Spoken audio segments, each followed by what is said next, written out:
Good afternoon, folks. Welcome again to In Conversation with this afternoon. And I am extremely privileged to be chatting to a powerhouse in the SME landscape. Cleola, thank you very much for making time to chat to me this afternoon. No, thank you for having me. For those of you who don't know, this is Cleola Kunene. She is, well, I'm not going to tell you what she does. She's going to tell you a bit about what she does. I know she wears many hats. She's part of the JC team. She's got her own business. But over and above that, a very strong advocate for SMEs. Yes. So perhaps I'm going to start there. Just tell me or tell us why your focus on SMEs. Where's that born out of? I mean, often enough, like people say, I do this or do that. And you've been in the space for a while, right? Yes. Why the SME space? Oh my gosh. It's actually a bit of a personal story. So one, I've been an entrepreneur. I started probably my first business when I was like 19.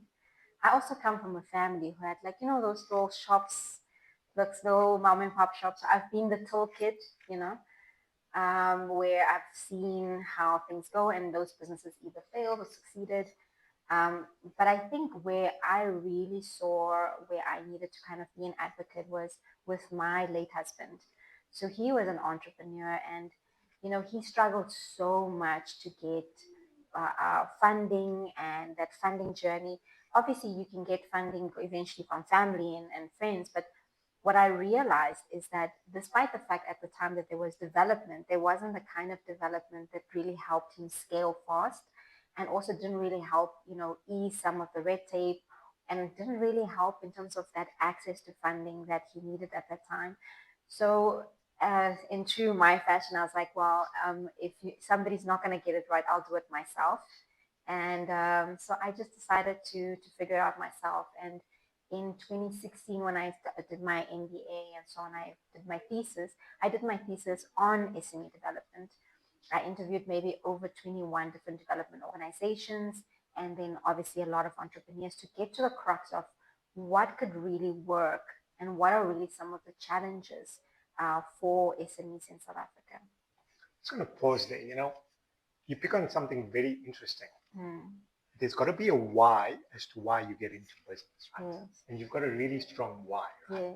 Yes. And often enough, I talk to entrepreneurs and founders, and you the same. And often enough, they say, I've got this great idea, but this is the tip for all founders out there. Be very deliberate about your why. It helps you navigate where to next. Yes, yes. And it's an authentic why. It may not be everybody else's why, but it has to ring true for you. So absolutely agree. So picture this. You're at a dinner table, you in front of 8 to 10 strangers, and you get introduced as the head of SME development at the JSE. Yes. How do you frame that story? I frame it as this is something I wanted to do. And I was lucky enough that the JSE executive and the board supported it. If you look at the JSE, I think this year the JSE is going to be 138 years old. Wow. It's a 138-year-old organization. And the JSE's come from humble beginnings in Johannesburg, but rooted in trade and rooted in commodities and then large businesses and equities and shares. So coming with this whole, let's do small business, wasn't really on the cards, but I'm lucky and grateful that, the then CEO, Nikki, who was the CEO back then, saw the vision.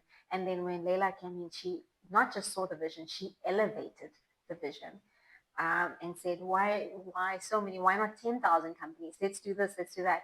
And really, I had the support. So I think when we look at SME and, the strategy that became SME development and JPP eventually was really rooted in support and trust and belief by the JSE leadership team to say, we think that you can do this and we believe that you can do a good job. So, I'm just grateful.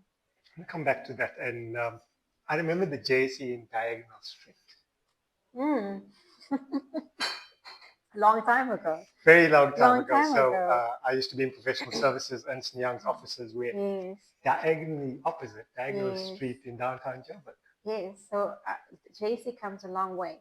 But I think the other thing, just in terms of JC and SME, if you think about it, at its core, an exchange, and especially an African exchange, is about growing companies, right? Because without capital and without that convening power and networking power, you're not able to do that. I mean, the liquidity on the exchange, on the JSE, is bigger than the country's GDP. Yeah. And I don't think there's any exchange in the world that actually has that. So at the core of the exchange, and I think Professor Nick Benadar a couple of years ago said it best. He said the JSE is at the center of the economy. And what we do here impacts a 5-year-old kid in Alex, right? So we have to truly understand the weight of the responsibility of the work that we do here. So at the core of growing SMEs and the focus on SMEs is truly economic development. I just want to pick up on that, right? So obviously, as part of the JAC, there's a bigger focus on SMEs, right? And it's not only about the capital, right? No. Talk to everybody about the other things that go with what support you bring to SMEs, and you sort of briefly touched on it. Yes. So we started mainly looking at the medium-sized sector, and at the time there wasn't a lot of fast-paced acceleration for medium-sized companies. If you look at and I would use the pyramid as an example of our economy in terms of businesses. At the bottom, we have a lot of small businesses, very few large enterprises, and even less so blue chip size companies at the top. And in the middle, you kind of have these companies that kind of stuck there, not scaling very fast. Yeah. And if we had to be honest, who was the last company that really just grew to become that large? I think the last one was probably Capitec. Now we've got time, but it's again financial services. And what we really need in this country, and this was at the core of development services, and saying how can we scale and accelerate companies, was saying how can we fast track the growth first of medium-sized companies to become large enterprises, and then of course facilitate other things for other companies. And that growth meant how do we lobby for red tape reduction? One of the things that we're lobbying for is tax incentives, specifically to invest in medium and small companies. But how can we use our power to help scale these companies locally and internationally?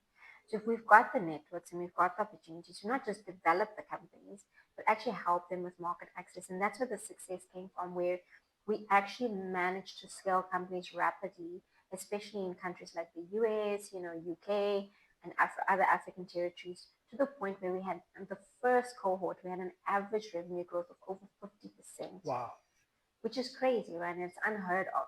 But that's at the core of when you actually take the power of an exchange and bring that into the small business forum.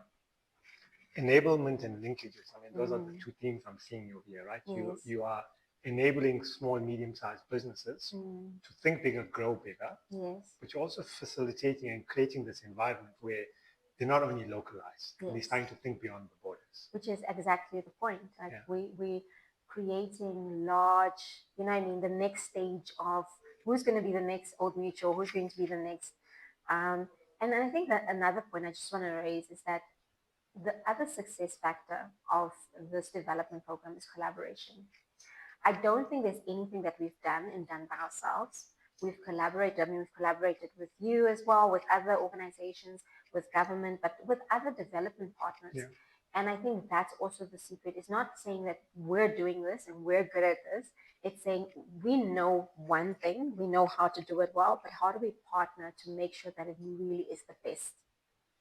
Yeah, the power of partnerships. And I think that's one thing that in the country at large, more people should identify these partnership opportunities. It's this abundance theory. And you and I were talking a bit about this earlier. Abundance theory, scarcity theory. There is an abundance out there. A lot. Like the world is so big. There's so much opportunity. And I think sometimes we forget that. I don't know if your listeners or viewers actually follow what's happening economically in other countries. But if you look at South Africa, we actually are only growing at a rate of currently at 0.8%, under 1%. But if you go to other regions, the growth is rapid, right? We're talking about 6% economic growth, GDP growth, a lot of capital flows.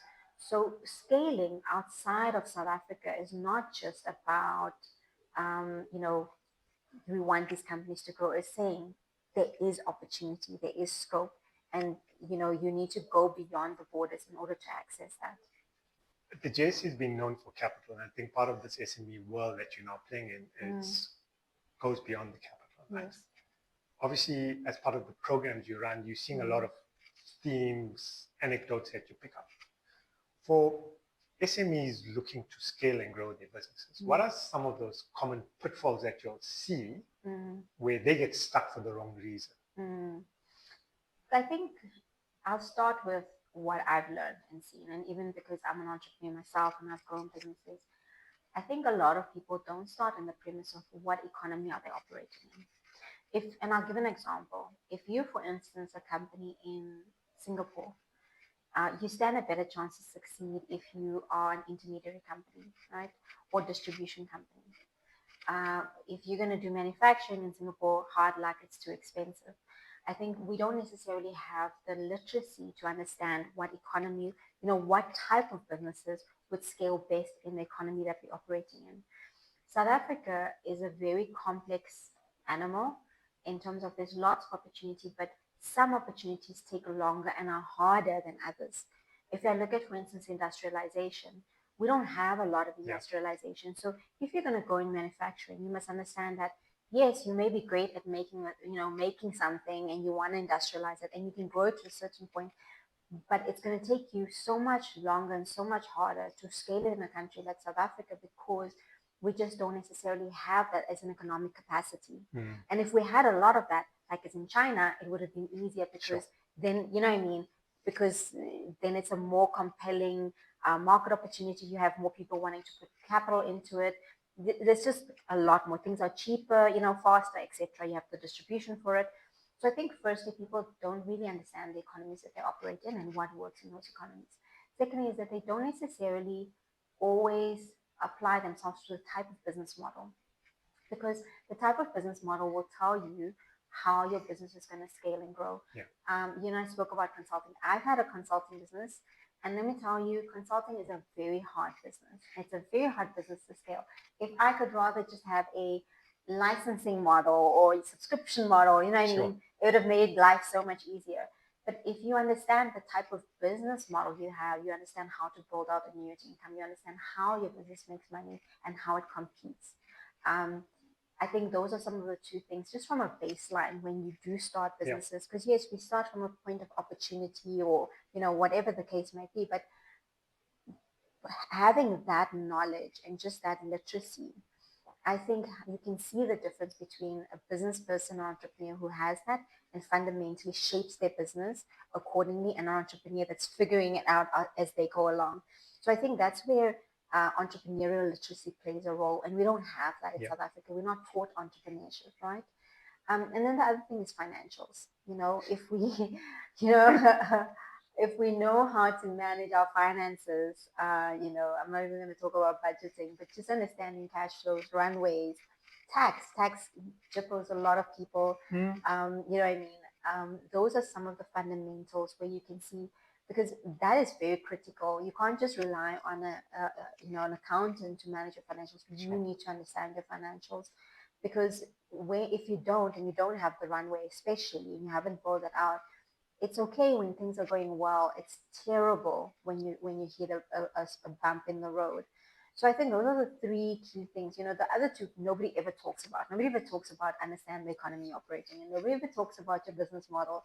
But I feel that when I start engaging and start designing and fixing the business models of the businesses that we work with, their cost versus value changes. You know, they spend less with higher value, and they have more annuity income, right? And less reliance on, you know, trying to get that projects, or that, you know, they just know what's going to be happening in their business and how their business makes money. And the other thing is also, once they get that, they also know which economies they can grow into, which is something that, you know, you can't really teach. You actually have to understand how your business works and how it will work in another market. I just want to add to that. You know, often enough, I deal with founders, entrepreneurs, SMEs, and they talk about market, right? Yes. The market is where you operate. not the Yes. global markets. No. Often enough people talk about total addressable market and this nonsense. Yes. I understand all that stuff. Yes. The truth is, if you're in South Africa, that's your first market. That is your first market. Yes. Right? And you need to understand what the local market is, because if you can beat the local market and get your product and or solution into the local market, Yeah. you've got some type of recipe for some type of success. Yes. And often enough people say, well, the global opportunity is $10 billion. It means like almost nothing. Nothing. It means absolutely nothing. Nothing, yeah. There's a second thing, and I think often enough, business owners underestimate the power of cash flow and cash flow management, right? Yes, it's not the job of your accountant or your finance person to help you think about that. You need to understand these things. I hear this often enough from founders. I don't understand finance. Guess what? Go and do something to go and understand finances, because if you don't understand finances, you're actually not sure where your cash is going. Yeah. I just want to touch on mentorship, coaching, getting a support structure with SMEs. I mean, I assume part of your programs is you get the SMEs to think about that. Yes. Why, in your mind, is that something that's super important? Well, mentorship is important for all people. I think everybody should at some point have a mentor. And I think they actually just think about it critically. A lot of people would reach out to, for instance, me and say, oh, I'd like you to mentor me. And the question is why? So the first question, even for any business, is why would they need a mentor and what type of mentorship is relevant? So the first reason is the stage of their business. And if they're wanting to scale, they need to learn from somebody who's been there, done that, right? There is this whole theory around what you think this is going to look like, and then the reality of what this is going to look like. And unfortunately, sometimes they even find that for the next stage of growth, they may not be the right CEO for their business. And I cannot give you that aha moment, but a mentor can, right?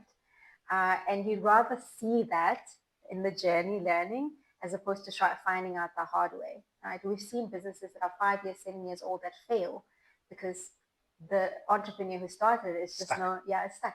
They're just no longer the person to take it forward. So mentorship plays a role for many reasons. It's not just about learning. It's not just about, development, etc. It is really about helping you navigate complexity in your growth. So I think mentorship is key for any individual who's serious about their growth. And mentorship isn't just the other person. It's also, I make a lot of recommendations, and my team make a lot of recommendations around books to read, conferences to attend, things to participate in, communities to be part of. Why is that important? Because if you're alone, you don't have perspective, right? You need perspective. You need perspective of what's happening, even with your competitors and your neighbors. And you cannot navigate a high growth business if you don't have that perspective. So mentorship comes in many forms, but mostly it comes in the willingness to learn and be open to that journey. Such Tim, I just want to pick up on 2 points of it. I've been mentoring founders, entrepreneurs, varsity students for many years. And often enough, I get asked this question, why? My why is actually very simple. I've been there, done that. I'm lending forward my experience to the next person, right? And you speak a lot about experience as part of that mentorship journey. And if somebody's been there, done that, why not learn from them? It's going to save you time. It's going to save you bucket loads of money. But it's going to also give you perspective. And there's a second point you speak about, which is a wider community. Right? I'm just sort of broadly expanding this. In business, you are alone, but you're not alone. But it's a choice you need to make, whether you want to be alone or whether you want to be part of a community. Yes, exactly. Right? And here's the other thing I've learned. I mean, I've been involved in multiple startups. Cleola has been involved in multiple startups. It's not your business idea that's going to make you money. It's you in that business that's going to make you the money. And so often enough people say, well, if I bring this person on, I'm going to give away the secret sauce. There is no secret sauce. There's no secret sauce. I hate to break it, but there is no secret sauce. There is no secret sauce. The truth is, it's you in that business and how you see yourself in that business, right? And this ongoing, constant learning journey. Founders, CEOs, entrepreneurs forget that. They do forget that, and I think sometimes we and I mean I can also speak for myself. Sometimes when you reach a certain level of success, you think you know. That's the other problem, where there's a little bit of hubris that comes in. You're like, oh no, but I built my business. I know. To a point. Yeah. You know to a point. If you're still early stages, you're just starting out, I think it's a little bit of a different conversation, right? There's other hard knocks to go through.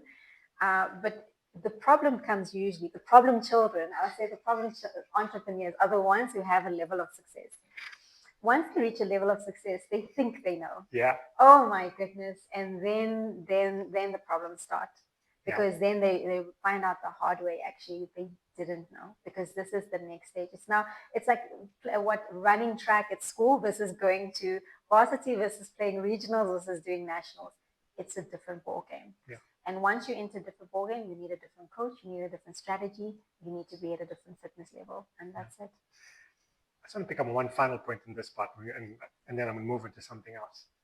The founder that starts the business may not be the founder that grows the business. You've seen this many times, right? And this is a tip for founders and entrepreneurs and CEOs. You must work out when's your sell-by date. And the sell-by date is you in that seat. Yes. Right? There does come a tipping point where you are not the right person for that seat. Yeah. But you get to that aha moment, as you put it, yes, by engaging with people, having a mentor, yes, talking to other entrepreneurs, yes, being part of programs, reading lots of books. I have to share that. I think earlier on I told you I actually love reading. yes. So I put a personal challenge to myself, not last year, the year before. Read a book a week. Oh, wow. I got to 34. That's amazing. 34. And people say, well, what did you learn? The truth is, in any book, there's only so much you're going to learn. Yeah. But it's just you take out. Yeah. So I got to week 34 and then life happened. But the importance of reading, the importance of knowledge, the importance of engaging with people, and that's how you grow yourself. So move on to technology. Right? I guess we've been around for a while to see how business has evolved. Yeah. What's your take on the role of innovation and technology in growing businesses? I take a broader view on this because it's not to me just about the business itself. I think as an investor and an economic developer, I'd call myself, somebody who, because I invest in the economy itself. I fundamentally believe if you're not investing in innovation, you're going to be paying for someone else's, right? And this is true for a country. This is true for a company. If you're not going to invest in your innovation and what you do to be compelling and competitive and keep pace, you're going to end up either paying for someone else's or you're just going to end up paying the price for it. Yeah. Right? Whether you like it or not. This is just the way of the world. And I watched that movie, I think it's Hidden Figures or something, if I recall correctly, where, it was the whole NASA thing. And then they were talking about the IBM computer. And there were these ladies who were mathematicians. And, everybody was scared, oh my gosh, it's going to take our jobs. But the person who went and learned the IBM, the big machine, and I think that time was like the size of a room, was the person that eventually was the person who operated it and taught everyone else. But if you think that it's not applicable to you, or you think, oh, my business is fine, or you let fear hold you back, especially in the time of AI, you will be left behind, and you're going to pay the price one way or another. It's so true. Often enough, and sorry, there is an add-on to that, right? People think that AI is going to fix my problem. AI is a tool as an enabler. It's not going to give you the answer. What it does, it makes your life easier. It saves you quite a bit of time. Yes. But the thinking part and what next, you still have to think about it. You still have to think. And in fact, what they found with AI is AI only validates what you think. Correct. It Correct. only tells you what you want to hear. Correct. It's the best ego booster, but it's not really going to challenge your thinking or help you be creative or innovative. No, it's going to, because think about it, it's basically essentially bringing together a lot of information and data points, which is great and it is very helpful. But true innovation and competitiveness and compellingness comes from the human mind. Correct. Yeah. Over the last many years, you've given your time to many, many courses. This year, you've extended yourself again. Yes. Got involved in B20 and Startup 20. Yes. By the way, Cleola and I sit on two separate task forces as part of Startup 20. Yes. Why do you get involved? Why not? I mean, I don't think there's any prizes for sitting back. You know, we understand that fundamentally we all have a role to play. And yes, I could say I'm very busy and I've got a lot on my plate. I mean, when I volunteered for all these things, I was still finishing an executive course from Duke. I was still doing this, and I'm on boards and so on. But the question is, if you're not going to do it, who's going to do it? Yeah. Right? And if you're always waiting for someone else to fix your problems and solve things, it's not, you're going to wait forever. So why not? Why not me? Why not us? Why shouldn't we be the ones to put up our hands and fix it? Why shouldn't we be the ones rolling up our sleeves and getting it done? And I can tell you, startup journey has been a lot of work. It's been a lot of work. But we rolled up our sleeves and we got it done. And that's the point that I think in every entrepreneur out there knows the feeling. No matter what it is, ultimately, even if it's 2 a.m. in the morning and you've got to roll up your sleeves and get it done, somehow it's going to get done because we want to progress. I got asked this question probably about 3 months ago. Why did you volunteer for Startup 20? It was sort of exactly what you said. And for me, it was, I think I have some value to add to that process. I can either sit on the sidelines and chirp or be at the center of what's happening and contribute to the conversation, right? Yeah. And that's what we've done. Yes. So this is the tip for people out there. I mean, don't sit on the sidelines. If there's a worthy cause that you can get involved in, why not? B20, SU20, it's our time, completely voluntary. Yes. Lots of time. It's for the betterment of the ecosystem, the country, and the globe at large. Yes. And why not contribute? I just want to switch gears. You are involved in many things. You've got this role at the JSC, you've got your own business, you sit on a couple of boards, you volunteer for many things. How do you balance that with being a mom? I carve out time. I don't compromise on time with family. I'm a family first person. I come from a very family oriented household. So I believe in carving out time. I don't think there's such a thing as balance, because it doesn't exist. And I also believe in bringing in infrastructure and support. And I'm very lucky that I have people who support me with my son. But in all things, whether it's health, whether it's just time for yourself, you actually have to be intentional. So I would say I intentionally carve out time. But on the other hand, if you want something done, give it to a busy person, hey? So I do, I do a lot. I absolutely do a lot. But at the same time, I also have moments where I do absolutely nothing. And that's okay.